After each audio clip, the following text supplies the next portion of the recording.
Hello everyone, let's learn about ethanol metabolism. ठीक है, चलो आज हम काफ़ी सारे फैक्ट्स पढ़ने वाले हैं कि भाई क्या क्या होता है। तो बेसिकली पहली बात, दारू से क्या होता है कि NADH प्लस जो होता है ना हमारा, वो इंक्रीज़ हो जाता है।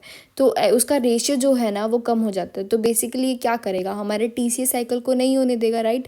तो इन्होंने ये लिखा हुआ है, ये TCA साइकिल को इनिबिट करेगा तो हमारा एसिटाइल कोए जो है एक्यूमुलेट होगा, फिर वो उसका डायरेक्शन ही चेंज कर लेगा, क्योंकि एनर्जी जो है हमारे NADH की वो उसने ऑलरेडी दे दी है। सूडो एनर्जी है बट दे दी है।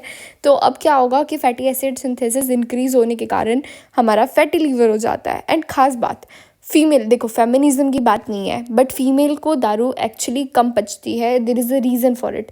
पहली बात तो body surface area, water content, ये सब चीज़ें बकवास।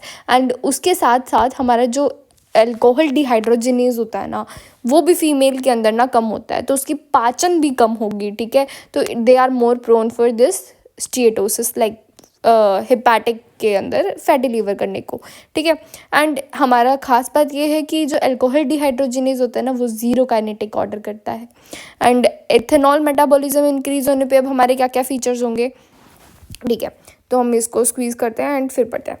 पहला, लैक्टिक एसिडोसिस बढ़ जाएगा। क्यों बढ़ेगा? क्योंकि NADH हमारा बढ़ रहा है, तो हम एसिटाइल कोए बढ़ रहा है, क्योंकि TCA नहीं हो पा रहा है, तो उसके कारण हमारा PDH जो होता है, पायरुवेट जो होता है ना, वो डाइवर्ट होता है टू हमारा लैक्टिक एसिड। तो लैक्टिक एसिडोसिस बढ़ता है तो हमारा मड पाइल्स, याद है आपको? तो मड पाइल्स क्या करा रहा था, हमारा हाई एनायन गैप वाला करा रहा था एसिडोसिस।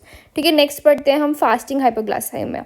फास्टिंग हाइपोग्लाइसीमिया का मतलब क्या है, हमारा ग्लूकोनियोजेनेसिस भी कम हो जाता है, क्योंकि जो हमारा एक्सालोएसिटेट है ना वो हमारा मैलेट में चला जाएगा। तो एक्सालोएसिटेट कहेगा कि मुझे तो कोई काम ही नहीं करने की ज़रूरत, तो हमारा ग्लूकोनियोजेनेसिस भी कम हो जाएगा। फिर कीटोएसिडोसिस कराएगा। कीटोएसिडोसिस कैसे कराएगा? कीटोन बॉडी, वही सेम पाथवे होता है ना एसिटाइल कोए के बढ़ने के कारण।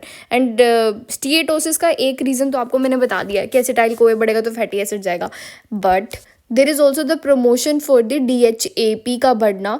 देखो ये 4A के अंदर इन्होंने समझा रखा है, DHAP जो होता है वो भी डायरेक्टली हमारा कोलेस्ट्रॉल बनाने में जाता है। तो दो पाथवे से हमारा कोलेस्ट्रॉल बन रहा है। ठीक है, फिर उसके बाद इन्होंने एक शॉर्ट नोट दिया अबाउट फोमेपिजोल। फोमेपिजोल जो होता है वो इनिबिटर होता है, कॉम्पिटिटिव इनिबिटर होता है। ठीक है, तो वो क्या करेगा, अल्कोहल डिहाइड्रोजिनेज पे कॉम्पिटिटिवली इनिबिट करेगा एंड फर्दर वो उसकी टॉक्सिसिटी नहीं होने देगा। एंड इन्होंने एक और बात बताई अबाउट डाइसल्फाम रिएक्शन, किसको इनिबिट करता है? एसिटाइलडिहाइड। तो the people who want to leave the alcohol, they we can give some drugs जो डाइसल्फाम रिएक्शन करती है, ताकि उसको अनकंफर्टेबल फील हो, वॉमिटिंग वगैरह हो जाए एंड वो एसिटेट के अंदर एक्यूमुलेट, मतलब एसिटेट के अंदर कन्वर्ट ही ना हो पाए, तो एसिटाइलडिहाइड जो होता है हमारा इंक्रीज हो जाता है। अच्छा, तो मैंने एक वीडियो बनाई थी अबाउट दिस डाइसल्फाम कौन कौन कराता है। तो प्रोकार्बाजीन एंड फिर सिफेलोस्पोरिन, कि कोई बंदा कार में पी रहा है, कोई अपनी लेमोजीन में पी रहा है, लेमोट्रिजीन।